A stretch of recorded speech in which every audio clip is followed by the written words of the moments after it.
I've known for a really long time that as I walk through the world, I notice colors. I've always wanted the ability to take a color from one spot and move it physically next to a different color.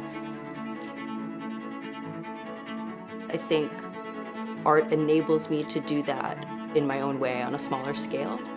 I've always pursued art. When I was a kid, I drew a lot. I really enjoyed putting colors in order, so the art materials were always like something that I was drawn to visually. You go into an art store and you see the arrangement of markers or the colored pencils, and as a kid, just seeing that color order was what drew me to the process.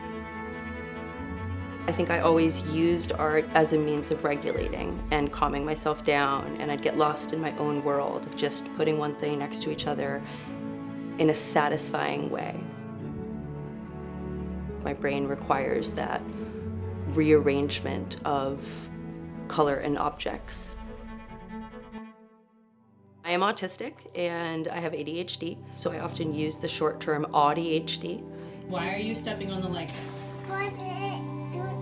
It feels good. I did not realize that I was neurodivergent until a couple years ago, after both of my kids were diagnosed autistic. It's thrown our family off a bit. It's not something that we had predicted. It's not something we knew anything about. Vancouver has so many gorgeous parks everywhere. And that's my daughter's class. You know, Nina's had a big morning with a lot of big emotions, recognizing how to give and receive space and things. And it's a constant dance with our friend, Amy. You want to do a primal scream in the ravine with me? Okay. Ready? 1, 2, 3. Oh, that felt good. Should we race to the car? Oh, you're winning. But here comes Mama coming up from behind! Oh, I broke something. Oh, you won again. It's important to teach my kids that like doing their best means that some days aren't their best. You know, it's like you can't always do your best when you're not in control totally. No screaming, okay? Okay. We got our primal scream out.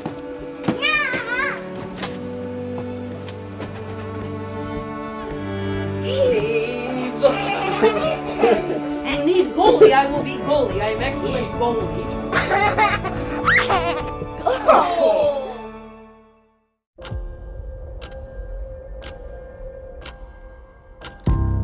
I connected with the Lego group in September. When the collaboration started taking shape and I found out that they wanted me to make something for Basel, it was really a life-changing moment.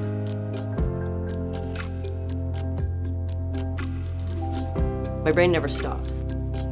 Like a train station or an airport is how I describe it. Thoughts arriving and departing at all times, but I'm not the one in charge of them. They come and they go at all times, just constantly. And I kind of hop on one and ride it to the next thought and hop on another one. When I am making, that's the only time that I can really calm it.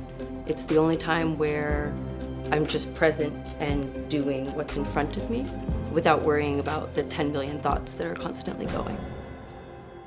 Are you sure you're not cold? Yeah. Okay. Mama's paying extra attention. Oh, jelly mushrooms. We want to touch one.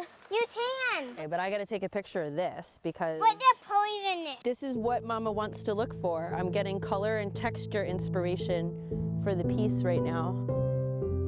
I'm interested in materials. I'm interested in responding to things. No, okay. My process is one of seeing a material and then having that material spark something and say, oh, what can you do with that? How can you transform that? What does it have the potential to be?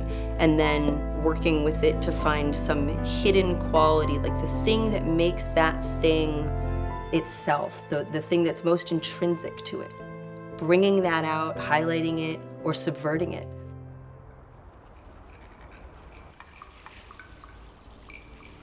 This is the largest piece that I have ever made. My initial concept for the piece was to bring the BC forest to Miami. Regulating natural environments is a place where I feel calm. When I think about what Lego bricks do for me, it's a similar sense of agency that it provides. I like making art that people can touch and interact with.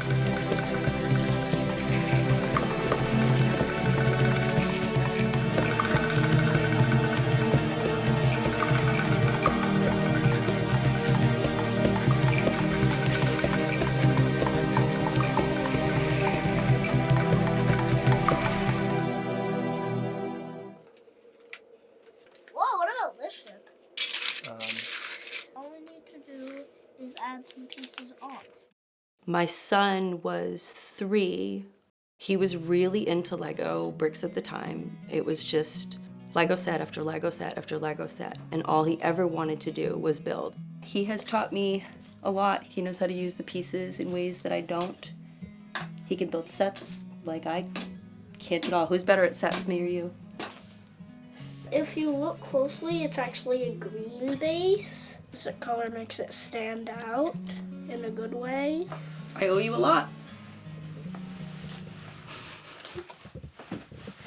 Toys like Lego bricks give kids like my kids who need agency, they actually need it to survive.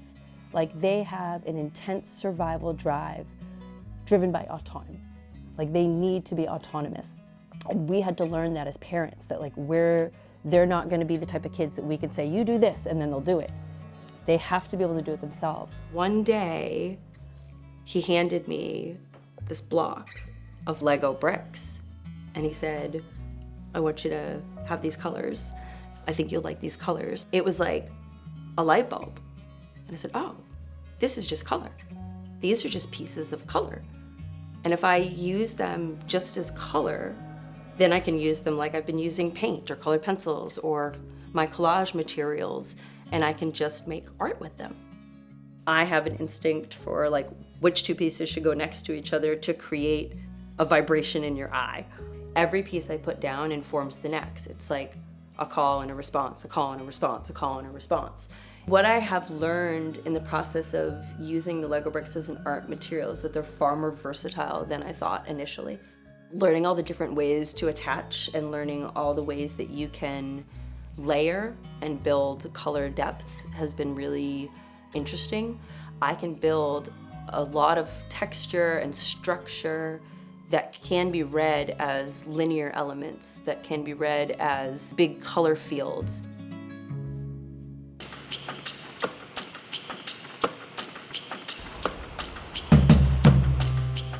The collaboration with the Lego Group will launch me to a completely different audience, one of the biggest art stages in the world.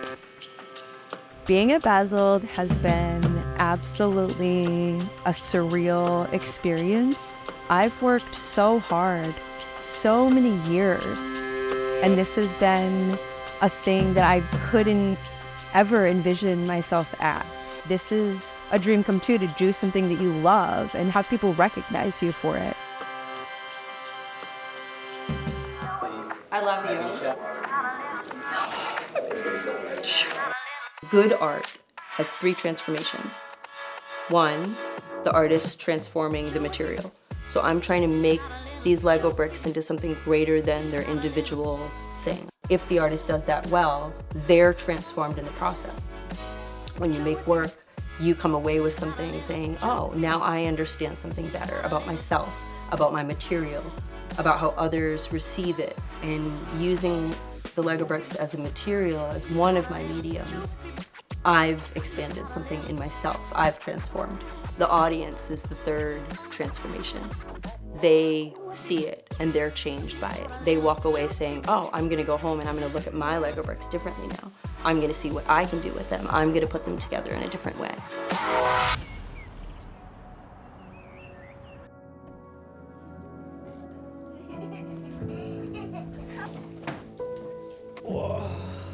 He's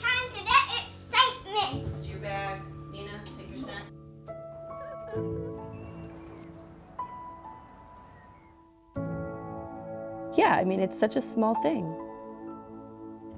It's such a small thing, just putting 2 colors, 4 colors next to each other and saying, like, this can be something. And I feel like all the little pieces can be something if they're put together.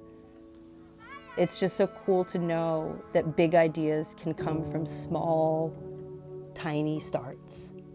And yeah, I mean, that's like what a Lego brick is. It's the start of something. And that's really exciting.